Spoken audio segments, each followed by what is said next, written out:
अस्सलाम वालेकुम my YouTube family. उम्मीद है आप सब ठीक होंगे, खैर खैरियत से होंगे।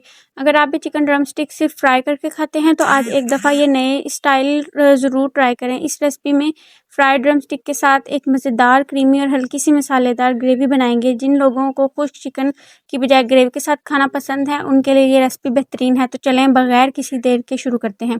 सबसे पहले हम चिकन ड्रम स्टिक्स को मैरिनेट करते हैं। एक बड़े बाउल में ड्रम स्टिक्स डालें और फिर इसमें सिरका, नींबू का रस, दही, नमक, लाल मिर्च पाउडर, काली मिर्च, धनिया पाउडर, गरम मसाला, थोड़ा सा चाट मसाला और थोड़ी सी सोया सॉस शामिल करें।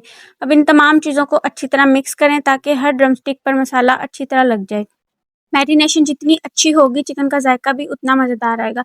अगर आपके पास वक्त है तो उसे 2 घंटे के लिए फ्रिज में रखते हैं। अगर ज़्यादा वक्त हो तो 3 से 4 घंटे या पूरी रात भी मैरिनेट कर सकते हैं। इससे जायका और भी ज़बरदस्त हो जाता है। 2 घंटे के बाद जब चिकन अच्छी तरह मैरिनेट हो जाए तो एक पैन में ऑयल गर्म करें और ड्रम स्टिक्स को दरमियानी आंच पर डीप फ्राई कर लें।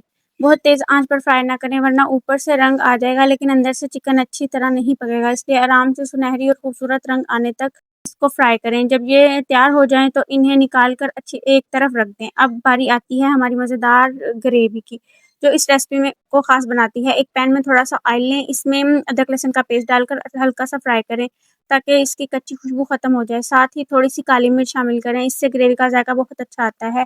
अब एक ब्लेंडर जार में 1 कप दही, 1 प्याज़, 2 से 3 हरी मिर्चें और 1 टमाटर शामिल कर ग्राइंड कर लें। जब ये आधा ग्राइंड हो जाए तो वही मैरिनेशन वाला मसाला भी इसमें शामिल करें जिसमें चिकन मैरिनेट किया था। अब इसे दोबारा अच्छी तरह ब्लेंड करें ताकि हमवार और क्रीमी पेस्ट तैयार हो जाए। अब इस तैयारशुदा पेस्ट को अदरक लहसुन वाले पैन में डालें और शुरू में हल्की आंच पर रखें और मुसलसल चम्मच चलाते रहें ताकि दही ना फटे। फिर दरमियानी आंच पर अच्छी तरह भूनें जब तक कि मसाले का रंग गहरा हो जाए। जब ऑयल नज़र आने लगे तो ये समझ जाएँ कि मसाला तैयार है। अब इसमें फ्राई किए हुए ड्रम स्टिक शामिल करें और इन्हें आहिस्ता-आहिस्ता ग्रेवी में मिक्स करें ताकि हर ड्रम स्टिक पर ग्रेवी अच्छी तरह लग जाए। अब ढक्कन लगाकर तकरीबन 5 मिनट दम दें ताकि तमाम जायके आपस में अच्छी तरह मिक्स हो जाएँ और चिकन ग्रेवी का जायका अपने अंदर जज़्ब कर ले। और बस हमारी मज़ेदार ड्रम स्टिक्स विद ग्रेवी तैयार है। यकीन मानें एक बार ये रेसिपी बनाकर देखें, घर वाले बार-बार फरमाइश करेंगे। इसे गरम-गरम नान, रोटी या चावल के साथ सर्व करें। ये इसका जायका हर तरीके से लाजवाब लगता है। अगर आपको मेरी ये रेसिपी पसंद आई हो तो वीडियो को लाइक करें, अपने दोस्तों और फैमिली के साथ ज़रूर शेयर करें और अगर अभी तक मेरे चैनल को सब्सक्राइब नहीं किया तो ज़रूर सब्सक्राइब करें ताकि ऐसी मज़ेदार और आसान रेसिपीज़ आप तक सबसे पहले पहुँचती रहें। मिलते हैं एक नई और मज़ेदार रेसिपी के साथ, तब तक के लिए अल्लाह हाफ़िज़।